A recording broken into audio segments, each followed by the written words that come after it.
Friends, இன்னைக்கு என்ன பண்ண போறோம் அப்படின்னு பாத்தீங்கன்னா, இன்னைக்கு ஒரு ஸ்வீட் தான் செய்ய போறோம். அதுக்கு பாத்தீங்கன்னா தேங்காயை இந்த மாதிரி தோல் சீவி வச்சிருக்கோம். இப்படி இருக்கு. இதே பாத்தீங்கன்னா இப்படி நம்ம தோல் சீவிக்கணும். தோல் சீவிட்டு இதை ஒரு மிக்சியில போட்டு ஒரு அடி அடிச்சு எடுத்துட்டு வந்துடலாம். நல்லா பூ பூவா அப்படியே துருவல் மாதிரி கிடைக்கும் நம்மளுக்கு. அதை எடுத்துட்டு எப்படி பண்றது அப்படிங்கறத பார்க்கலாம். மிக்சியில போட்டு இந்த மாதிரி சின்ன சின்ன துண்டுகளா போட்டு அடிச்சுட்டு அது எப்படி இருக்குன்னு நம்ம பார்க்கலாம். இதுக்கு இப்போ வந்து நம்ம சகப்பாவு எடுத்துக்கலாம். சகப்பாவு வந்து பாத்தீங்கன்னா இந்த மாதிரி லேசா இருக்கு என்கிட்ட, அதனால நான் இதை எடுத்துருக்கேன். இது வந்து ஒரு டம்ளர் அவள் வந்து எடுத்துக்கலாம். நம்ம இந்த அவளை நம்ம வறுத்துக்கலாம் நல்லா. அதே மாதிரி தேங்காயும் வந்து இப்போ இந்த மாதிரி அடிச்சு வச்சுட்டோம். அடுத்தது என்ன பண்றது அப்படிங்கிறது நான் காமிக்கிறேன்.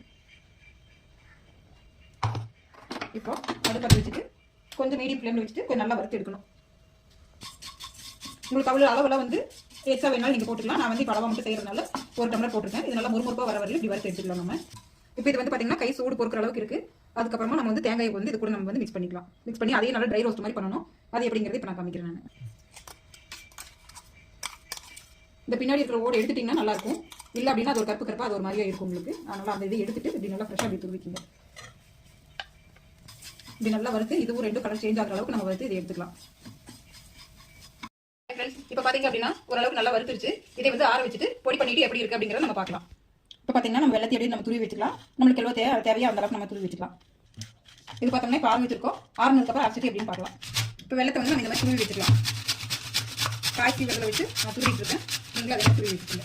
பார்த்தீங்கன்னா வெள்ளத்தை போட்டு கொதிக்க வச்சு வடிகட்டணும். அதனால இப்போ வெள்ளத்தை வந்து நம்ம காய்ச்சிக்கலாம். இப்போ வெள்ளத்தை வந்து நான் இதில் போடுறேன். நான் அரை டம்ளர் போடுறேன்.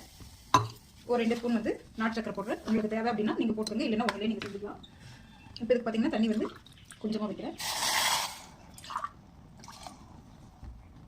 இதில் தூசி இருக்கும், அதுக்காக இது கரையிறதுக்காக மட்டும்தான் நான் வந்து இப்படி பண்ணுறேன். நான் உங்களுக்கு சுத்தமானதாக இருந்துச்சு அப்படின்னு நீங்கள் அப்படியே கூட போட்டு பண்ணிக்கலாம். இது நல்லா கொதிக்கிட்டு கொதிச்சுட்டு காமிக்கிறேன் நான் வடிகட்டும் போது.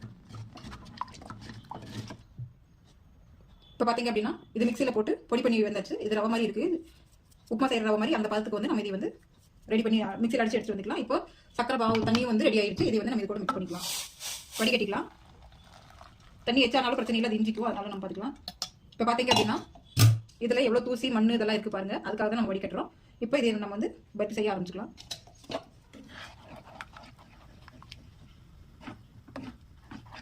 கட்டியாகுமா அப்படின்லாம் நினைக்க வேண்டாம். கட்டியெல்லாம் ஒன்றும் ஆகாது. நம்ம வறுத்து அரைச்சிருக்கிறதுனால நல்லாயிருக்கும். கட்டியாகாமல் நல்லா வரும். சிம்மில் வச்சுக்கோங்க, தெரிக்கும் இல்லைன்னா. இப்போ பார்த்தீங்கன்னா இதில் ஒரு 2 ஸ்பூன் நெய் நம்ம வந்து விட்டுக்கலாம். இது வந்து நம்ம வீட்டிலேயே எடுக்கிறது தான், அதனால ரொம்ப ஹெல்த்தியாக இருக்கும். நீங்களும் இதே மாதிரி வீட்டில் நெய் எடுத்து பசங்களுக்கெல்லாம் கொஞ்சம் செஞ்சு கொடுங்க, நல்லா ஹெல்த்தியானது. இப்போ இது கூட பார்த்தீங்கன்னா ஏலக்காய் நம்ம நுணுக்கி வச்சிருக்கோம், அந்த பொடியை அப்படியே போட்டுக்கலாம். ஏலக்காய் பொடியை போட்டுட்டு முந்திரியும் பாதாமும் இருந்துச்சு, அதை நம்ம இப்படி சின்ன சின்னதாக கட் பண்ணி வச்சிருக்கோம். அதை இது கூட வந்து ஆட் பண்ணிக்கலாம். குழந்தைங்களுக்கு ரொம்ப ஹெல்த்தியாக இருக்கும்.